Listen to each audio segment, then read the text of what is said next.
Bonsoir à tous et bonsoir à toutes. Luc Baudin, que je pense que tout le monde connaît, qui est ancien médecin, mais qui l'est toujours. Luc Baudin, bonsoir. Quand on est ancien médecin, on l'est toujours. Ah, on est toujours on est toujours un ancien médecin dans l'âme, hein, ça c'est clair. Même si je n'ai plus le droit de porter ce titre parce que je me suis désinscrit volontairement à l'ordre des médecins pour des raisons, je dirais, de pensée personnelle. J'étais pas en adéquation avec les pensées de l'ordre des médecins, donc j'ai préféré prendre mes distances. A priori, lui vit bien ma séparation, moi aussi, donc tout va bien. Et ça, c'était en quelle année que vous les avez quittés? Ça devait être en 2014 à peu près de mémoire. Vous étiez cancérologue clinique. Maintenant, vous êtes spécialiste des médecines naturelles et en soins énergétiques. Et vous êtes conférencier, vous êtes écrivain, vous avez écrit beaucoup, beaucoup de livres, hein. J'ai compté 32 depuis 2016. Oui. Je précise quand même que je ne suis pas cancérologue. Je n'ai pas le titre de cancérologue, je ne l'ai jamais eu, parce que j'avais simplement une compétence en cancérologie avec la formation que j'ai faite à l'université. Voilà. D'accord. Donc 32 livres depuis 2016, ça fait beaucoup. Et trois romans en plus depuis, et quatre coffrets. Et donc je pense que le 32e, c'est Tous ensemble vers un monde nouveau, qui est là. C'est C'est pas tout à fait le dernier, mais c'est dans les il y en a derniers. encore un depuis. Ah, il y en a eu depuis, oui, encore. Il y en a eu un autre qui était sur les 10 clés pour développer votre être spirituel et un autre sur la déprogrammation et reprogrammation. Comment se déprogrammer de tous les programmes conscients et sous la plupart du temps inconscients qui nous faussent nos comportements, nos décisions, nos choix, nos raisonnements, notre compréhension du monde, en fait. Je suis là, Tous ensemble vers un monde nouveau, préparez-vous au changement, aux éditions de Très Daniel. Euh, c'est beaucoup, on est tous tiraillés en ce moment entre deux énergies, celle qui nous dit que tout va aller mal et celle qui nous dit qu'après, ça sera le nirvana, le paradis. Et vous écrivez le bilan de la situation actuelle, il a toujours existé des prévisions de fin de monde, comme celles développées pour l'an 1000, pour l'an 2000 ou pour le 12 décembre 2012. On s'en rappelle de cette histoire-là. Il y a beaucoup de mythes, beaucoup d'histoires qui disent que de toute façon, ce sera la fin du monde. Là, je crois qu'en ce moment, il y a un volcan sous-marin qui est en train de qui est en éruption là. Aujourd'hui, là, je ne sais pas si vous êtes au courant, la Terre elle bouge. Donc, on est tiraillé actuellement entre ces deux tendances. Qu'est-ce qu'on peut faire? Voilà, c'est une bonne question, parce que c'est vrai que j'avais déjà écrit un livre, un livret plus exactement, qui est en 2013 ou 2014, c'était Préparez-vous au changement, parce que pour moi, il était évident que vu la tournure que prenait la situation déjà à l'époque, on fonçait dans le mur, et puis là, il y avait, je n'avais pas parlé bien sûr de la pandémie, aujourd'hui on parle de la fameuse maladie X qui menacerait la planète et qui serait beaucoup plus dangereuse encore que la précédente. On a les éruptions solaires, on a le réchauffement planétaire, on a la diminution, on voit tous les problèmes qu'il peut y avoir dans l'agriculture aujourd'hui, alors que euh, c'est ce qui nous fait vivre, donc il faudrait peut-être pas l'oublier. C'est vrai qu'actuellement, on est tiraillé dans une société qui est très anxiogène avec les guerres, avec tout ce que je viens d'exvoquer. Et de l'autre côté, on est tiraillé avec des énergies nouvelles qui nous arrivent et qui montrent que quelque part, il va y avoir aussi un changement vibratoire. Alors, ce changement vibratoire ne pourra se faire qu'à partir du moment où l'humanité, ou au moins un grand nombre d'êtres humains, suivent ce mouvement. Parce que autrement, il est évident que ce mouvement peut être grippé et à ce moment-là tomber dans un autre futur potentiel parce que tout est entre nos mains cet autre futur potentiel, bah, il suffit de regarder la télévision, que je ne regarde plus depuis bien des années, pour savoir de quoi il en retourne. On ne va pas vers le meilleur. Et donc, pour répondre à votre question, eh bien, comment influencer les choses pour qu'elles tournent du bon côté, qu'elles balancent du bon côté. C'est à peu près ça. Eh bien, nous, individuellement, bah, c'est un simplement, on a simplement besoin de travailler sur nous. C'est ça qui nous est demandé, individuellement.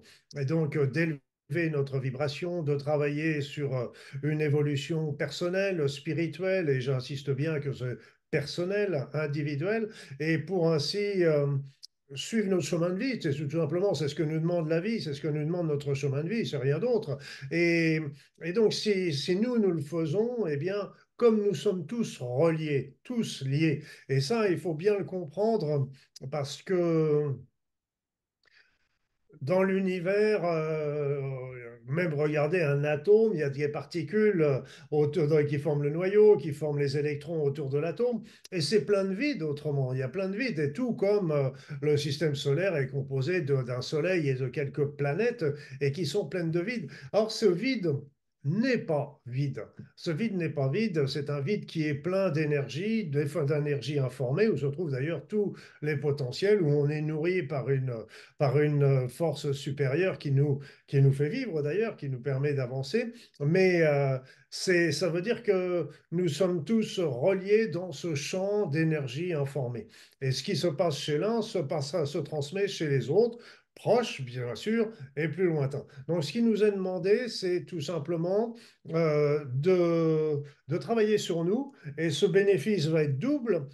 Parce que déjà sur nous, parce que ça va nous permettre d'avancer, d'évoluer sur notre route, sur notre chemin de vie, notre chemin de la compréhension, de la lumière. Et de l'autre côté, ces énergies que nous générons grâce à ce cheminement, eh bien, il influencera l'ensemble de l'humanité et l'évolution de la Terre. Voilà. C'est pas plus compliqué que ça.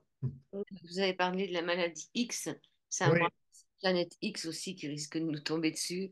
Il y a beaucoup de X, hein, ça veut dire De X. Bah, la planète X, il faut comprendre que aujourd'hui, j'ai lu plusieurs articles récents. Quand je dis récents, ça veut dire d'il y a quelques semaines, quelques mois, tout au plus, qui ont qui commencent à affirmer l'existence d'une nouvelle planète au-delà dans le système solaire, mais qui serait beaucoup plus lointaine que toutes les autres. Donc après ça, de là à parler il y en a qui parlent de Nibiru, etc. Ça, c'est encore autre chose, mais qu'il y ait une autre planète dans le système solaire, c'est pratiquement prouvé. Pourquoi? Parce que elle n'a pas été découverte en tant que telle, mais elle a été découverte d'une manière indirecte, en ce sens que les mouvements des planètes les plus extérieures de notre système solaire ont des mouvements qui ne peuvent être anormaux, je dirais quelque part, et qui ne peuvent être expliqués que par la présence d'un autre corps céleste dans notre système solaire. oui, comme il y a la lune noire et le soleil noir, c'est des points fictifs quelque part, non? On peut pas dire que c'est... Là, À ça la c'est pla- fictif, Là, non? là, ce que je vous parlais de la planète X, c'était vraiment là d'une manière, je dirais, matérielle, hein. C'est pas dans le monde, je vous parle pas du monde subtil, là. D'accord. Donc, ben, on va parler du soleil aussi. Le soleil, il peut nous faire du mal aussi. Il peut y avoir des problèmes avec le soleil. Le soleil peut nous faire beaucoup de bien, mais peut nous faire beaucoup de mal. En ce sens que le soleil, ben évidemment, si on le prend le plan physique, il risque d'y avoir toujours des éruptions. Et on sait qu'on est en phase dans la période, le soleil a des mouvements, a des rythmes cycliques. Alors ça varie un petit peu selon les informations. Disons que c'est la plupart du temps, on nous parle plutôt d'un cycle de 11 ans et qu'on serait à son maximum, à une période de son maximum. Et donc, il a produit des éruptions. Et si un jour une forte éruption se dirigeait vers la Terre, ça pourrait euh, en particulier griller tous les processus de communication qu'il peut y avoir sur la Terre, sans parler de coupure de courant, etc. Ça, c'est sur le plan matériel. Sur le plan, je dirais, plus subtil, pour ne pas parler d'ésotérisme, c'est que le soleil symbolise aussi lumière divine. Et donc, c'est aussi tout un symbole qui nous permet, le soleil est un lien qui nous permet aussi de nous relier à la source. Et c'est pour ça que dans des civilisations anciennes, ils adoraient le soleil, non pas, bien sûr, parce qu'ils chauffaient, ils éclairaient, etc., mais au-delà de ça, un peu comme l'a fait Akhenaton avec le dieu solaire, qui était la représentation du divin. Et pourquoi? Parce que c'est un grand lien qu'on peut avoir avec la source divine. Bah, imaginons qu'il y ait plus que le soleil se permette d'éteindre toutes les lumières sur Terre, ça ferait quand même un sacré, ça serait quand même, on pourrait plus rien faire. Parce qu'on est Oui, tout, oui, on retournerait visiblement à l'essentiel. ouais, Et il y en a qui le prévoient, non pas, ils prévoient un blackout comme ça de quelques jours. Il y en a qui disent que ça correspond aux fameux 3 jours de ténèbres. Bon, peut-être, là, on les met un peu à toutes les sauces, ces 3 jours de ténèbres. Mais c'est vrai que d'un autre côté, imaginons simplement sans chercher plus loin, que nous ayons quelques jours privé peut-être d'électricité, mais privé surtout de moyens de communication, la télévision, les téléphones, etc. Qu'est-ce qui se passe? Qu'est-ce qui se passe? C'est qu'on est obligé, on se retrouve face à soi-même. Et donc, c'est aussi l'occasion qui pourrait nous être donnée, un peu comme on l'a vu avec le confinement du Covid, où les personnes étaient confinées et ben, on commençait à réfléchir un petit peu au sens de leur vie. Et là aussi, se coupant un peu de ces informations, ces désinformations, etc., eh bien, ça nous permet aussi de refaire le point. À tout malheur, quelque chose est bon. mm. Dans votre livre, vous parlez des prophéties, il y en a eu beaucoup, hein. Le président Reagan, en 1983, déjà, qu'est-ce qu'il disait Reagan? Vous vous souvenez de ce que disait Reagan en 83? Je me rappelle qu'il dit oui, non, je me souviens plus exactement de sa phrase, mais ce que j'aime bien, c'est la prophétie des papes. Hein, ça va être intéressante, de Saint-Malachie. Oui, en plus, c'est tout à fait d'actualité. Donc ça, c'est dans votre livre. On invite les auditeurs à les lire. Edgar Cayce, le prophète dormant, c'est ça. Il Oui, disait que le futur dépend des individus et qu'il faut se préparer aux événements sans attendre de l'aide de l'extérieur. Un et il a messie, raison. c'est Parce que quoi? de se dire on ne fait rien et on attend que les extraterrestres, que les forces divines, que je ne sais pas quoi viennent nous sauver, c'est une gageure. C'est que justement, aide-toi, le ciel t'aidera, comme on dit. Et faut bien comprendre qu'on a la capacité et la puissance en nous, si on on y prend bien garde, de pouvoir faire face à ces événements, de pouvoir les surmonter. Parce que même si quelquefois, c'est comme un peu quand on est prisonnier de je ne sais pas qui, mais peu importe, on est prisonnier, on est peut-être lié par notre corps, mais on est toujours libre dans notre tête. On voit très bien, par exemple, un bon exemple était avec Nelson Mandela, qui a été emprisonné pendant des années et qui a fait une grande évolution personnelle aussi pendant cette période. Donc, c'est très important de savoir que l'avenir dépend de nous, nous autres humains. Point barre. Il y a plein des éléments qui viennent intervenir et qui œuvrent pour nous aider dans ce sens, mais ça vient d'abord de nous et tout est entre nos mains. Voilà, parce que dans l'univers, il y a une loi qui est très très importante, c'est la loi du libre arbitre. Et donc, il est important que non seulement nous voulions, évoluer vers un monde de paix, mais aussi que nous ne restions pas simplement dans la demande et avec les bras croisés en attendant, regardant que ça arrive, mais il faut mettre en œuvre chacun, et comme je le disais, c'est une action individuelle, de mettre en œuvre chacun cette évolution, de travailler sur cette évolution en travaillant sur nous-mêmes, tout simplement.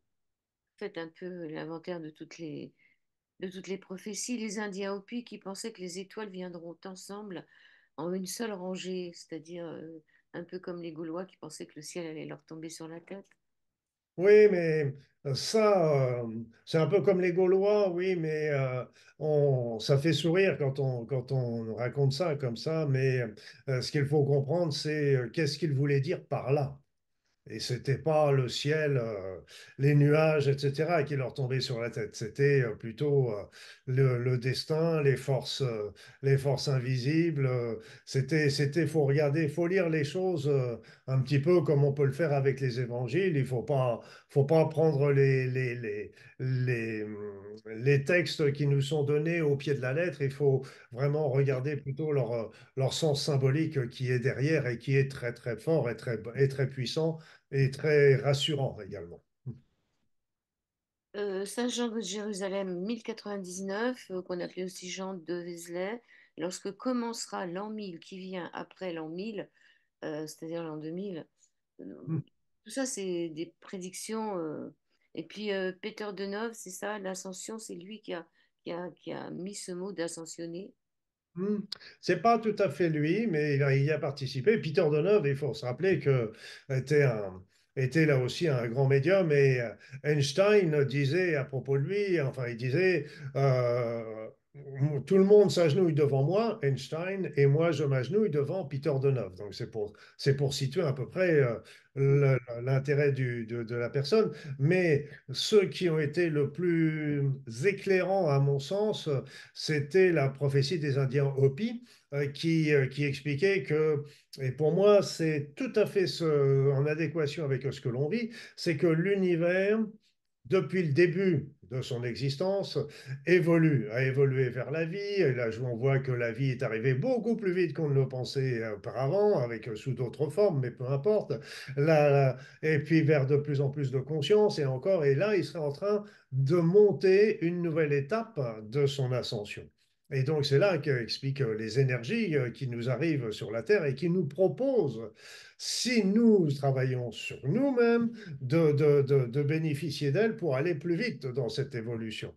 Mais il explique très bien que tout dépend de nous, parce que si, et comme Deneuve le dit aussi, c'est si les pensées des humains sont très délétères, très tournées vers la division, vers l'agressivité, vers l'intolérance, etc., à ce moment-là, si ça génère une pensée puissante, dominante, je dirais, à ce moment-là, c'est capable d'empêcher l'évolution de la Terre dans cette nouvelle, non pas dimension, j'aime pas parler de dimension, mais dans cette nouvelle vibration, je dirais, quelque part.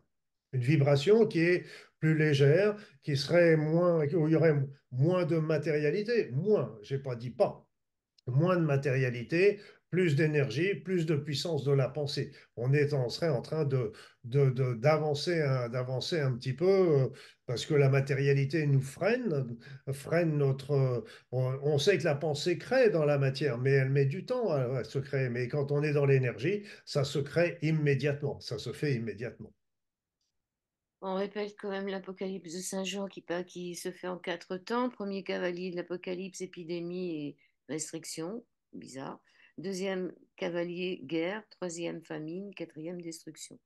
Espérons qu'on passe pas déjà à la deuxième, quoi qu'on y est déjà, qu'on passe à Oui. la troisième. Deuxième, bon, ça peut être pire, bien sûr. Deuxième, c'est la guerre. Troisième, c'est la famine qui suit généralement. Et on a déjà connu quelques pénuries il n'y a pas très très longtemps. Voilà. Et puis après, la destruction. Mais ce qu'il faut savoir, c'est que le mot apocalypse, dans son étymologie, ne veut pas dire la destruction du monde. Contrairement à ce qui est un peu dans la légende urbaine. Apocalypse veut dire bonne nouvelle. Ça veut dire que d'un seul coup, les esprits s'ouvriront. D'un seul coup, les écailles qu'on avait devant les yeux vont tomber et qui nous permettront de voir et de comprendre plein de choses que nous voyons, que nous avons déjà sous les yeux, mais que nous ne voyons pas, que nous ne comprenons pas, etc. Apocalypse, c'est la bonne nouvelle, c'est l'apport de une nouvelle compréhension. Et ça, c'est très, très important à comprendre. Donc, la destruction n'est pas. Il y aura certainement, s'il y a une destruction, ce sera la perte de la civilisation capitaliste qui nous pend au bout du nez, mais perte de notre civilisation telle qu'on la connaît, mais c'est pour en retrouver une autre qui, je l'espère, sera beaucoup plus juste et égalitaire et beaucoup plus dans la compassion, la compréhension et le partage. Hmm. Bon, ça, c'est tout votre chapitre sur les prophéties. Après, vous avez un chapitre sur l'élévation vibratoire de la Terre Et vous dites qu'il n'existe pas d'appareil scientifique capable de mesurer son niveau, que ce soit pour les humains ou pour la Terre. Alors, comment ça se fait? Comment ça, comment qu'on le mesure, vous voulez dire? On va mesurer ça par des techniques empiriques qui sont la radiesthésie. Il faut rappeler que la radiesthésie permet aussi aux sourciers de trouver l'origine d'une source quand même, c'est pas négligeable. Donc ça montre que on peut le travailler avec la kinésiologie, c'est-à-dire le test musculaire. On peut le travailler aussi avec des tests énergétiques qui nous permettent de le déterminer. Alors tout ça, c'est empirique, c'est clair, c'est du domaine du subtil. Mais ce que je répète souvent, c'est que quand on est plusieurs à mesurer le niveau vibratoire de la Terre en un lieu déterminé à un moment donné et que nous retrouvons chacun avec sa technique des résultats qui sont concordants, bien sûr, on n'est toujours pas dans la science, mais on s'en rapproche. Et puis, on peut avoir aussi des preuves indirectes de cette évolution du niveau vibratoire de la Terre. Par exemple, on a un changement de conscience, on a une évolution de conscience qui s'est réalisée progressivement sans même qu'on s'en rende compte, parce qu'on est passé, par exemple, d'une conscience, je dirais, purement liée au pays, au continent, etc. Là, on a véritablement une conscience planétaire. On est au courant sans arrêt de ce qui se passe presque en minute par minute, de ce qui se passe de par le monde, avec l'Internet, avec le téléphone, etc. Et on a aussi des enfants qui sont apparus avec des talents qui sont extraordinaires. On a des nouveaux chakras qui sont apparus. Donc il y a beaucoup de choses qui, si on est observateur, nous permettent de le voir. C'est quoi ces nouveaux chakras qui sont apparus? C'est quoi ces nouveaux chakras? Bah, justement, c'est que moi, ça fait des années que je m'intéresse bien sûr aux soins énergétiques et je m'étais dit, tiens, ce serait merveilleux avec l'élévation du niveau vibratoire de la Terre s'il y avait des nouveaux chakras qui sont apparus. Or, il y en a eu 6 nouveaux. 6 nouveaux, il y en a 5 qui sont au-dessus de notre tête. Il y a le chakra coronal qui était le dernier tout en haut, puis là maintenant, il y en a 5 nouveaux. Alors, il y a le premier, le chakra qui est juste au-dessus, lui est en rapport avec l'unité. L'unité de notre être, l'unité aussi par rapport à l'humanité, etc. On a vraiment l'impression d'être unis si on fait un petit peu abstraction de tout ce qu'on essaye de nous mettre dans la discorde. Donc on est tous unis. Le suivant, le chakra de la clairvoyance qui va vraiment nous permettre d'avoir des visions euh, à distance, je dirais, et qui nous permettra ainsi de mieux juger les choix que nous avons à faire. Après ça, il y a la télépathie, et on l'a déjà un petit peu, cette télépathie, parce on la retrouve déjà très classiquement entre la maman et ses enfants, entre le maître et son chien, entre les jumeaux, etc. On a déjà tous ces... Cette télépathie se développe au fur et à mesure. De temps en temps, on sait qui nous appelle au téléphone sans même avoir été voir. Après ça, c'est la téléportation. La téléportation, ce n'est pas une téléportation de notre corps, mais de notre esprit, de notre conscience, qui nous permettra de visiter des lieux d'une manière très... Alors ça existe déjà avec des personnes qui avaient le don, d'ailleurs c'est ce qu'on appelle le remote viewing en américain, et c'est la vision à distance. Ça a été utilisé avec des personnes pendant la guerre froide pour repérer des bases ennemies qui n'avaient pas été repérées par les satellites. Après ça, on a la supraspiritualité. Supraspiritualité, ça veut dire quoi? C'est que on avait le chakra, le septième chakra qui était en rapport avec la spiritualité, mais pendant des siècles, voire des millénaires, nous avions besoin de la religion d'une religion. Pour la religion, c'est religare en latin, c'est relier. Donc pour nous relier au divin et pour nous rappeler les principes divins. Donc les religions ont œuvré comme ça pendant des millénaires. Mais aujourd'hui, ce qu'il faut savoir, c'est que nous avons la capacité de nous relier, de travailler sur ce chemin d'évolution spirituelle par nous-mêmes, sans forcément passer par les religions. Après ça, chacun fait comme il veut, comme je dis souvent, chacun a sa propre route. On sait très bien que les religions donnent un cadre avec des règles, des lois qui ne sont pas forcément toujours très divines, mais peu importe, elles aident sur les personnes sur leur chemin. Et puis, le dernier chakra, c'est un chakra qui, lui, est situé tout en bas, sous les pieds, et qui nous permet l'enracinement. Parce qu'il est évident qu'avec les nouveaux chakras qui étaient là-haut, on avait vite tendance à être perché, comme on dit. Et donc, le chakra du bas nous permet un ancrage, c'est comme une encre, véritablement, qui nous rappelle que, tout simplement, nous sommes sur cette terre pour vivre cette incarnation. On n'est pas fait pour vivre dans le monde subtil pour le moment. Et donc vivre cette incarnation et donc d'apprendre à d'évoluer grâce à toutes les expériences que nous pouvons réaliser ensemble. Ok, il n'y a rien sur les genoux, parce que moi, il m'avait semblé que travailler sur les genoux aussi, c'était très, très important. Eh bien, écoutez, il y a il y a deux éléments qui, pour moi, sont peut-être des chakras en jachère, peut-être, j'en sais rien. Mais pour le moment, je ne les vois pas beaucoup évoluer parce que j'ai vu qu'il y avait sur la ligne, justement, des chakras depuis le chakra du haut jusqu'au chakra du bas. Eh bien, il y avait sur cette ligne une boule qui était formée entre les genoux et une autre qui s'était formée aussi entre les chevilles. Je me suis dit longtemps que c'était un chakra en devenir. Pour le moment, il n'a pas l'air, mais Ouais, donc pourquoi pas? je suis d'accord avec vous. Donc vous avez un chapitre sur les dessous des cartes, sur les théories au pluriel complotistes, et, on se demande pourquoi le monde politique, qui est au courant de tout ce qui se passe, reste bloqué sur ces anciens paradigmes, parce que le monde politique, c'est lui qui pourrait aussi changer les choses. À qui profite le crime? Oui, bon, Qui profite le crime. Vous savez, c'est d'abord, il y a déjà un premier point, c'est que bon, le monde politique, c'est fait par c'est pas le monde, on le voit encore bien avec les problèmes des agriculteurs, c'est un monde de technocrates qui sont souvent, autrefois, on avait même posé la question, je ne sais plus à quel président, de savoir quel était le prix d'un ticket de métro, je ne sais plus s'il n'avait pas donné 5 euros, enfin bref, euh, ils sont coupés des besoins du peuple, de nous, et donc ils sont dans leur monde et donc ils y sont très bien parce qu'en fait ça leur permet quand même d'être bien nourris, logés, d'être bien payés et ça marche pas mal pour eux, hein, donc on peut pas dire le contraire et donc ils vont pas non plus quelque part scier la branche qui les nourrit et il y en a quelques-uns qui parmi eux, par contre, c'est ça qui fait plaisir aussi, qui sont capables de crier haut et fort, justement, un petit peu sur tout ça et de remettre le système en question et de voir les choses autrement. Mais bon, ils sont pas majoritaires pour autant. Donc, c'est là, malheureusement, les, la situation, c'est que je pense que, je lisais encore tout dernièrement comment les personnes richissimes sont en train de se construire des bunkers. Donc je me dis, mais pourquoi ils construisent des bunkers? Et pourquoi, quel est leur intérêt? Qu'est-ce qu'ils savent et qu'on ne sait pas? non, Donc, mais ils ont peur, je pense.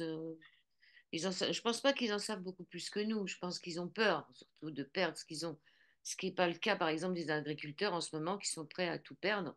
Donc voilà, donc bah, tout. c'est surtout aujourd'hui, c'est très simple en plus, et moi je trouve ça lamentable, c'est que aujourd'hui, s'il y avait une guerre, par exemple, ou si la France était coupée du reste du monde, eh bien, elle ne rêverait pas à nourrir sa population. Alors qu'autrefois, c'était le grenier de l'Europe. On parle de l'Ukraine, le grenier, etc. Mais la France était le grenier. Il y avait tous les agriculteurs, tous les cultivateurs, les paysans, comme on l'appelait autrefois. Ils étaient 1 million ou 2 millions en France. Donc, c'est pas rien. Et ils vivaient de leurs terres. Ils avaient leur poulailler, ils avaient leur petit potager, ils avaient tout ça. Et aujourd'hui, on a fait disparaître tout ça. Et il est temps, s'il y a un On événement, manger des insectes et des vers. Bon, allez, on passe à la transition. On est en pleine non, transition. je ne parlais pas des insectes et des vers, j'allais parler du colza. On ne va pas se nourrir de colza. Les colzas non plus. Transition, alors. Mais que va-t-il se passer? C'est quoi cette transition et on va aller vers quoi? Il y a deux thèses. Vous dites la thèse catastrophique ou tout ces... et puis la thèse évolutionniste.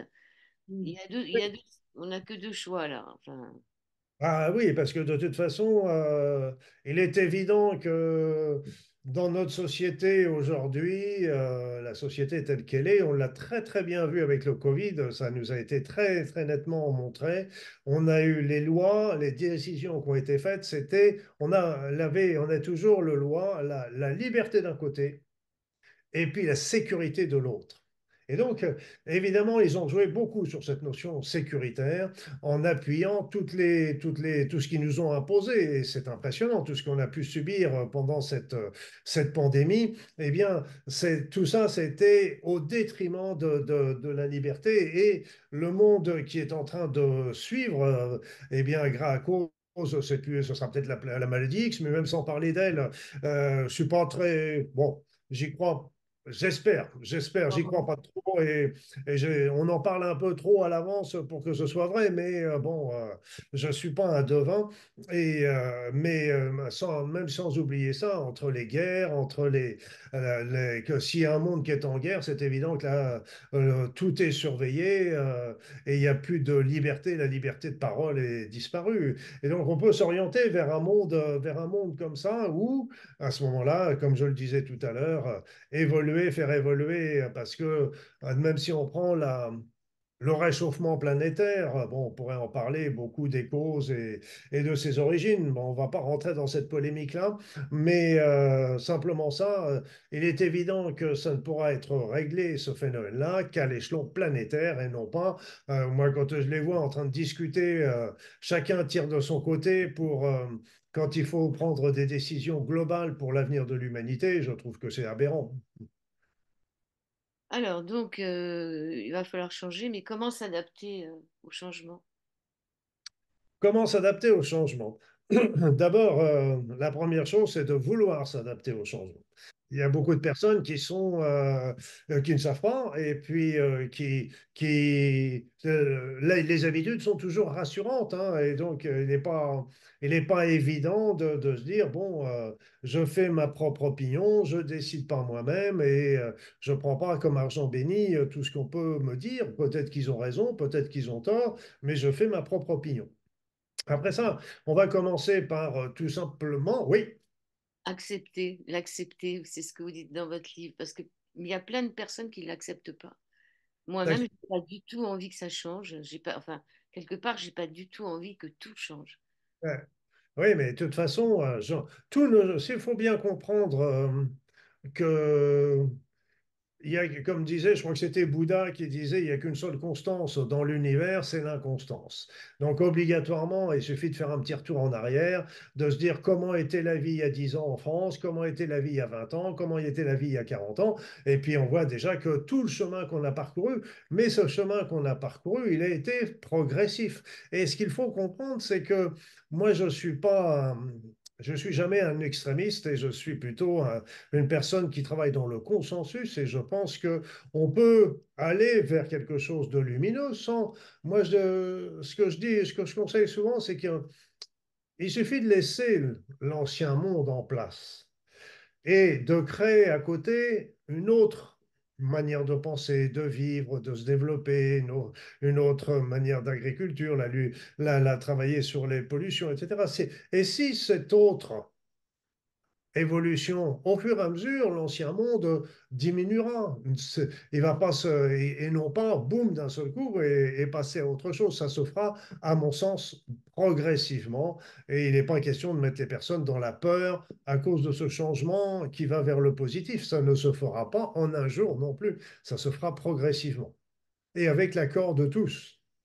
Oui, donc accepter, après faire un nettoyage physique et émotionnel, essayer de se préparer. Enfin, déjà Alors fait. pour monter sa vibration, c'est évident que l'idéal est d'avoir un mode de vie sain, c'est une évidence. Mais bon, la bonne alimentation, l'exercice physique, le sommeil, etc., etc. Ok, donc ça c'est vrai pour tout, mais c'est pas l'essentiel. Ce n'est pas l'essentiel, j'insiste. Déjà, au point de vue sur un plan psychologique, il est important de se libérer de tous les conflits qu'on n'a pas résolus, tous les conflits anciens ou récents. Donc, tant qu'on est un petit peu dans la hargne ou dans la jalousie ou dans la rancœur contre telle ou telle personne qui nous a fait quelque chose de désagréable il y a 20 ans, on a un boulet au pied. Donc, il faut il faut absolument commencer par vouloir se libérer de tout ça, et de l'autre côté, et de s'en libérer, et de l'autre côté, commencer à développer des pensées qui sont altruistes, tout simplement, des pensées de rester dans son intégrité, de sortir du jugement de l'autre, etc., d'arriver à être plus dans l'équité, d'être dans le partage, dans la compréhension, etc. Tout ça sont des valeurs humaines, hein, tout simplement, et qui amèneront et qui permettront d'élever sa vibration tranquillement. Et ça ne se fait pas non plus, là encore, en un jour. On a toujours les vieux réflexes qui reviennent, mais au fur et à mesure, si on y prend, si vraiment c'est quelque chose qu'on veut mettre en nous, eh bien, au fur et à mesure, ça se mettra en place. Et ce qui est rigolo, c'est que si on change notre manière de voir, eh bien, le monde autour de nous change. On ne le voit plus pareil. Et il change et il devient beaucoup plus positif. Ouais. Et puis bon, il faut aussi nettoyer la colère qu'on a pu avoir entre 2020 et 2020, fin 2022, 2023. Ça fait partie des boulets qu'on a au pied. Aussi. Ce qu'il faut savoir, c'est que euh, pour moi, je considère que je ne suis pas une victime. Je considère que nous ne sommes pas des victimes. Et donc, comme je le disais tout à l'heure, à tout malheur, quelque chose est bon. Quelque chose, si ça nous arrive, c'est qu'il y a quelque chose qui nous correspond à nous, à notre être. Quelque part, même qu'on on aurait pu l'attirer. Et puis, et cet événement nous a fait grandir, évoluer, changer. Donc, c'est pour ça que moi, je vois ça très souvent avec des épreuves que j'ai pu avoir dans ma vie. Et quand je les regarde aujourd'hui, ben, je m'aperçois que elles m'ont permis de prendre des routes que je n'aurais jamais prises et que je suis très content d'avoir prises. Donc elles ont été utiles en fait, même si ça a été difficile sur le coup. Oui, surtout quand cette période fin des temps, tout ce qui était caché apparaît au grand jour, hein, donc ça en fait partie, ça aussi. Voilà. Ben, on le voit hein, au fur et à mesure, il y a beaucoup de choses qui commencent à se à transpirer un petit peu à droite, à gauche. Mais comme je le disais tout à l'heure, c'est à chacun. L'important, moi je ne suis pas en train de dire j'ai raison et les autres ont tort. C'est pas ça ce que je suis en train de dire. Je dis simplement, OK, vous voulez écouter les médias, ben, écoutez-les. Mais seulement, quand vous avez des informations, essayez de regarder par ailleurs d'autres sources d'informations, d'autres opinions et après, avec ces deux sources d'opinion, faites votre opinion à vous.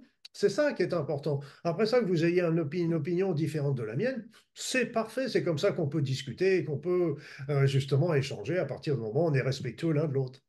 Alors, comment élever son taux vibratoire, notre niveau vibratoire, puisque après avoir accepté et puis avoir fait un nettoyage physique et émotionnel, comment élever son taux vibratoire?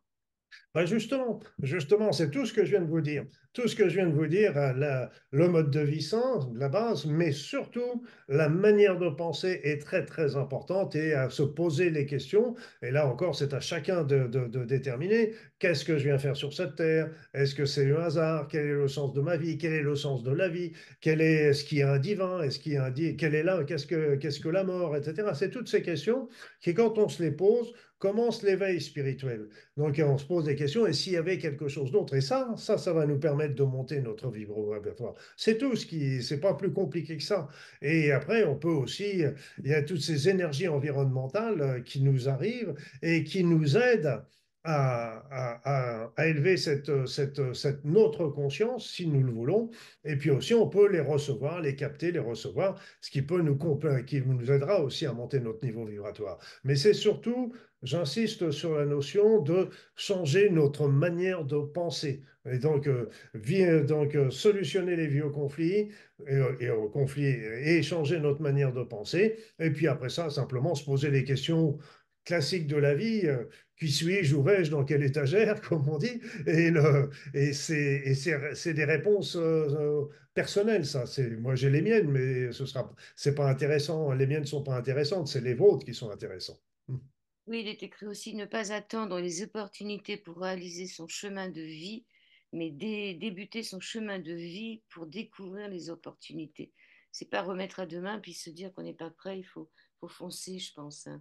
On a Voilà. besoin à terme.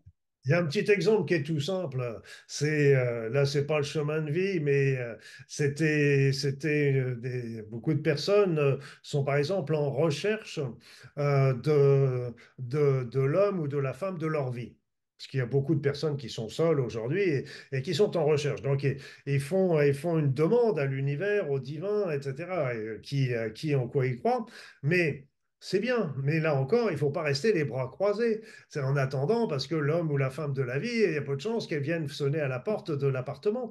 Et donc, par contre, ce qu'il faut, c'est sortir, bouger, aller faire des activités, multiplier les contacts avec les autres pour que en définitive, on multiplie les chances de rencontrer l'homme ou la femme de sa vie. Là, c'est pareil sur son chemin de vie. On a des aspirations, on a des goûts, on a des choses comme ça. Mais si on reste les bras croisés en attendant les opportunités, on voit la vie défiler devant nous et les années qui passent et on n'a rien fait. Par contre, si on commence à construire, tiens, j'ai envie de monter ça, je commence à le construire. Et si c'est vraiment dans le chemin de vie, les opportunités arrivent et on est capable de le faire. Donc et moi je l'ai vu personnellement, c'est du vécu ce que je raconte.